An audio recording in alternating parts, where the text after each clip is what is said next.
Today on CityCast Denver. It's no secret, Colorado's an expensive place to live. Rents are high and the housing market can feel unreachable. So what do we do? Many experts say it's as simple as changing zoning codes.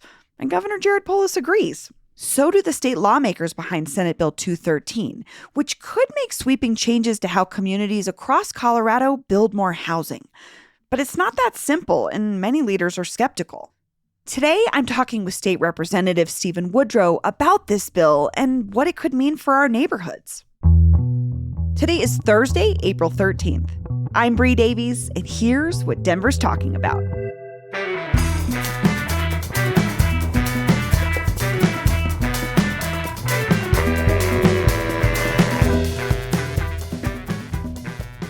Representative Steven Woodrow, welcome to CityCast Denver. Thanks for having me. Representative, can you give me a quick and simple explanation of what this massive housing bill aims to do? Yeah, sure. So we have an affordability crisis here in Colorado when it comes to housing. Folks can't afford places anywhere near where they work. And so what this bill does is it says, are we going to continue to grow in a disjointed, uncoordinated way?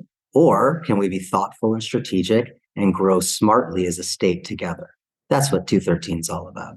And then to get a little bit into the brass tacks, but not too much, this is really a bill that is looking at changing zoning, which is sort of the underlying issue that we come across when we're looking at how and where and what kinds of housing we can build, right? Yeah, so the data are pretty clear that single-family zoning, restrictive zoning, puts upward pressure on rents. When, in layman's terms, that means it makes things more expensive.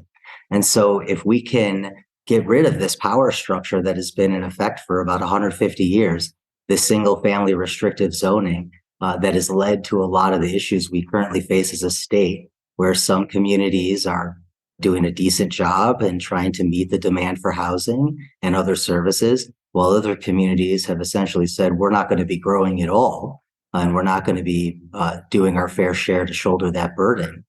This bill says we're not going to allow that type of zoning in a restrictive manner anymore. I want to be clear. We're not saying you can't build a single family home. That'd be ridiculous. What we are saying is as a property owner, you have a right to put an accessory dwelling unit in your backyard if you are a single family homeowner. And what that'll hopefully do is increase density, get more folks living closer together, cut down on vehicle miles traveled, cut down on commute times, and have an overall positive net benefit for the state. I want to talk a little bit more about this idea of ending single-family zoning, which would mean getting rid of this zoning that says you can only build one type of housing in this whole neighborhood, which could open the opportunity to build duplexes, apartments, townhomes, things like that. But I think about the pushback and the folks that will say, okay, isn't this going to overrun my neighborhood with traffic and parking issues? Like, aren't we going to have overcrowding? I wonder, what is your response to people's fears of getting rid of single-family zoning? Sure. So again, it's not getting rid of single-family zoning. It's just saying that it can't be limited. What I would tell someone who feels like the neighborhood's going to change is that where this has happened in other states, what we see is a gradual coming together. It's not overnight that neighborhoods change. And particularly when states do this in a coordinated way, which we're trying to do here, which doesn't force certain communities to shoulder all the burden, a disproportionate amount of the burden compared to others. When you're able to allow it in a more even-handed, equitable manner, this type of development, it happens gradually. It's not that every house on your block gets knocked down tomorrow and a new fourplex gets put up. It's that people build ADUs. Eventually, a triplex might come in. And in terms of parking, this bill encourages denser development by transportation corridors, including fixed rail and bus rapid transit.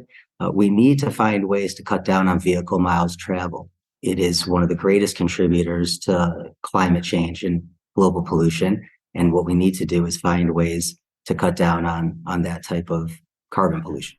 I'm glad you brought up transit, actually, because, again, I know this bill focuses on the climate impacts and thinking about, like you said, how do we get housing near transit centers, or how do we get folks to make that decision to, ride the bus or walk? And a lot of that has to do with proximity and affordability of their housing.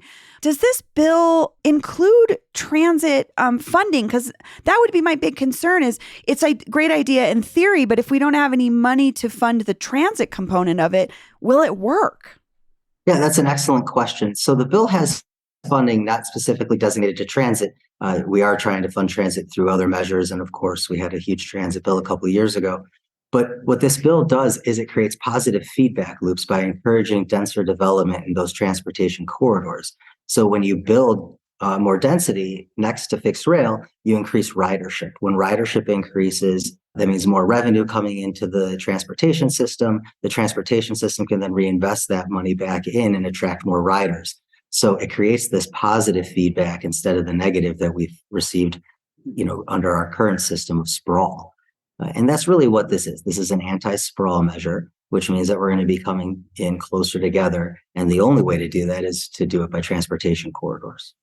So I'm thinking about the way that zoning can work is like it can be different block to block, neighborhood to neighborhood, city to city, part of the state, the zoning can look differently. And if something like this is passed, it's like a massive zoning reform. I'm thinking about in Denver, where city council outlawed slot homes 5 years ago, for instance, because of concerns about ruining the character of neighborhoods and kind of feeling like a cash grab for developers. Would a statewide zoning bill like this undo local control of things like a slot home moratorium, for instance? Sure. So this bill tries to, find the right balance between state and local participation on this issue. Unfortunately, our current system of strict local control over this matter has led to our current problems statewide. That's why we need a coordinated statewide solution. This is a matter of mixed local and statewide concern. So, I would tell folks, we're trying to find the right balance. The bill bakes in a large level of discretion and deference to local communities. Local communities have the ability to draft their own ADU codes, their own middle housing codes, and other plans tailored to their specific local needs. I want to be clear that it is only when a local community, a municipality, decides not to pass its own local code, after a certain period of time, a state model code would go into effect. We're not going to allow folks to simply ignore the law wholesale. We're granting a period of time for local communities to, do the work and meet certain minimum standards, but tailor to their own local needs and their own local ADU code. Well, if they don't do that, if they don't avail themselves of that opportunity, that's when the state model code goes into effect. So we have heard from stakeholders who have said, hey, is this taking away my local government's ability to figure this problem out? And the answer to that is no, your local government, your municipality has this opportunity. I hope they avail themselves of it.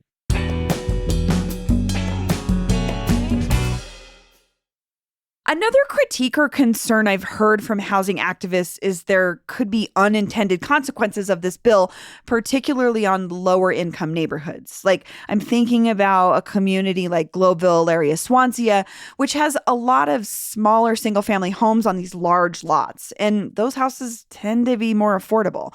If this passes and then all of a sudden developers are buying up GES and, tearing down these small houses and building $1 million homes, I could see it creating more housing in the long term, but in the short term, how do we ensure that those communities won't be displaced because more expensive building starts happening all around them?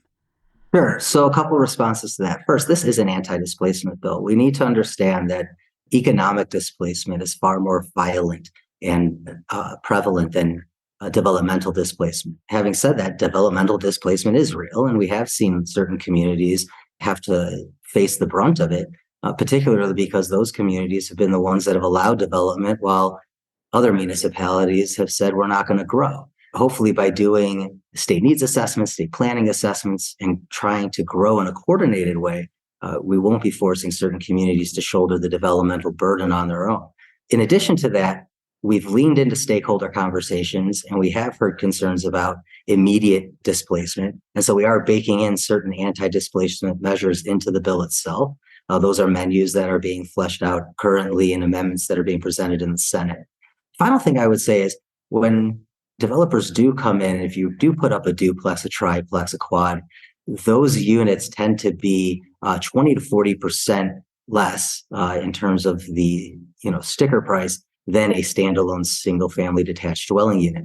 So if you are looking for home ownership at a more affordable price point, a duplex or triplex might provide that opportunity to you where a single family detached dwelling would not. So we've definitely heard the concerns about anti-displacement. I think the response to that is this is a really good package. If we keep the status quo going, that's how folks are going to continue to be displaced in most, sort of unaffordable terms. So we know that this is a statewide problem, which is why this could be a statewide solution. We know that we need housing here in Denver as much as we need housing in Aspen, workforce housing, for instance. But I'm thinking about how like bigger cities, like urban cities, are different than, say, the Western Slope, which is different than communities on the Eastern Plains. Like, how does a statewide approach make sense to those nuances of communities? So, this touches on my prior answer where I said that local governments are afforded the ability to adopt their own codes. The bill is broken up into different tiers. There are tier 1 municipalities, tier 2. There's an entire section for rural resort job centers where we grant a whole bunch of flexibility to those rural resort places to really get creative and innovative on a local level to decide what works right for them, baking in a lot of flexibility. So you're right. What might work in Denver is probably not going to work in Aspen or Vail, but that's why the bill is attuned to that. So I think a lot of the sort of opposition to the bill has been philosophical and at times sort of ideological. And we understand that there's going to be those types of differences, and we're not going to necessarily see eye to eye on who should be, presenting the solution for affordability. I think local governments, some, like I said, have gotten it done. A lot of others have struggled. The reason they've struggled is largely due to local political pressure. Folks come to their meetings and let them hear it and say, we don't want to grow here. We don't want development here. So you, on a local level, you tell them no. What we're doing is saying, okay, let's remove that political pressure. Let's put minimum standards in on a statewide basis. Not saying one size fits all, but minimum standards, a floor that local communities have to meet. Then on top of that, baking in a lot of flexibility for those local governments to tailor their codes to their own local needs. I think when we take that approach and when we actually take a step back and look at what the bill actually does, a lot of the criticism sort of just becomes, okay, you disagree with that approach. And that's okay. We don't have to, agree on everything. Our whole system is designed so we can, disagree about very important issues and have serious conversations about them. I have one more question before we wrap up. And I just kind of want to pull out and look at the bigger picture, also kind of get out of the zoning world, because it's just not realistic for most people thinking about housing right now, how that plays into where they can afford to live. I think someone says, I'm in a middle income family. How will this bill help me find a home that I love and can afford that might be near my job? Sure. So this bill is encouraging more development of more types of housing at all different price points by transportation corridors. That's the whole point of the bill, is to try to get more housing where people work. And so what I would say is if you're that middle income family looking for home ownership and you're not able to afford, which, a single family detached dwelling unit in the Denver metro area, which has become grotesquely unaffordable, that a triplex or a duplex might be the place that we get you to start. That's where we're able to, open the door to home ownership and go from there. I want to also be clear that this bill is not a magic bullet. We have many housing bills coming through the General Assembly this session, many housing bills planned for next session. It's an ongoing conversation how we attack our affordability crisis. What I can say is that since the Great Recession, Colorado has failed to keep pace from a supply standpoint as more and more people have moved here. The state demographer says that by 2050, we're going to add another 1.8 million folks to our great state. People want to live here. We've got really, gorgeous natural resources, breathtaking mountains, wonderful neighbors, an awesome, political climate, and a robust fourth estate. people want to be here and they want to hang out and, avail themselves of all Colorado has to offer. Our job is to make sure they can afford it. Representative Woodrow, thank you so much for taking some time with me today. Oh my goodness, thank you so much, Bree. Appreciate you. And just a note, right after I talked with Representative Woodrow, Mayor Michael Hancock and City Council President Jamie Torres released a statement about Denver City and County's opposition to the bill. While they say they agree with the bill's overall intention to help make housing more affordable, they also say, quote, a one-size-fits-all approach that strips away local control in managing these critical land use decisions is not the best approach. And here's what else Denverites are talking about. Fire danger. The last few days have seen record-breaking high temperatures, and that, along with higher winds, means increased risk of wildfire on the Front Range. There's a fire weather watch in effect from noon until 8 tonight, so please be extra careful out there.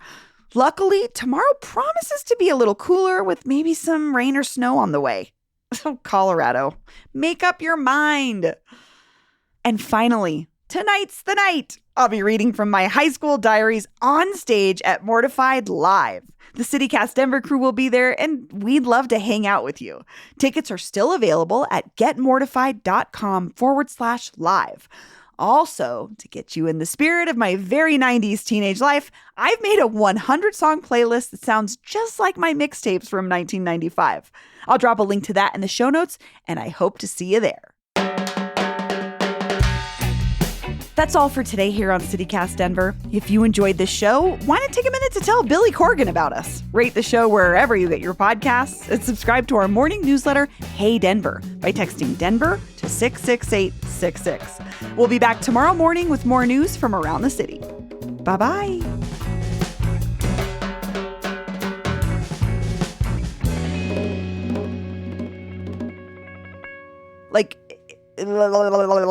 Sorry.